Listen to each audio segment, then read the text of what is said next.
Hello, 4th and 5th grade. This is Mrs. Landero with a quick message for you. I just want you guys to really think about your future, and every single decision that you're making right now impacts that. What I mean by this is if you do not put forth any effort into your schooling for the rest of this year and next year, you're going to struggle when you get to middle school. They still help you in 6th grade, but once 7th and 8th grade hits, they're expecting you to be very independent learners and responsible for your own work and not blaming things on other people. So you guys are all amazing, and I know you are doing the best that you absolutely can. But what I need for all of you to do is take responsibility for your learning. So that means don't lie to your parents and tell them that you did your work when you didn't do your work. And you guys know who I'm talking about or who I'm talking to. If you're feeling this, then this must have happened, okay?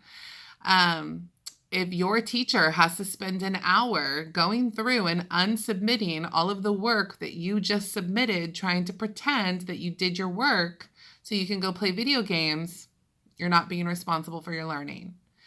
But if you are getting up every single day, even if it's not at 7 a.m. or 8 o'clock, and you're logging in, you're attending your teacher's classes, you're going into your Zoom, you're being responsible going through this schedule, then you're taking responsibility for your learning. Even if something is hard for you and then you seek out help, you're taking responsibility for your learning. So if things are hard and you're overwhelmed, then you need to reach out to someone. You need to email your teacher. You need to call them. You need to do whatever it is that you need to do in order to facilitate your learning. You are responsible. You get every single thing back from what you put in. If you don't put anything in, you're not going to reap that reward. And Mrs. Landero is the perfect example of this because I was not a good student when I was young because of everything that was going on around me in my home. And I didn't take school seriously, honestly, until I had to start paying for it myself, meaning college.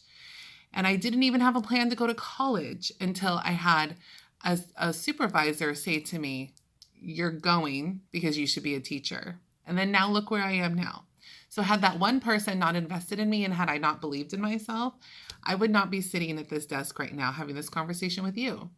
So I do take education very seriously. And had I had someone who invested in me the way that I and your teachers invest in you, I don't think that I would have had to go down the road that I had to go down, but I'm very blessed and appreciative of that road, if that makes sense. Okay. So I just really want you guys to listen to me and hear me because you need to invest in yourselves. Okay. And education, like I've said before, is the one thing that no one can take away from you. Okay. That's all I have for you. No one's told you they love you today. I do. You guys know this. Please make good choices. Please make your lives easier and just follow directions and don't make extra work for your teachers. They're working hard enough already.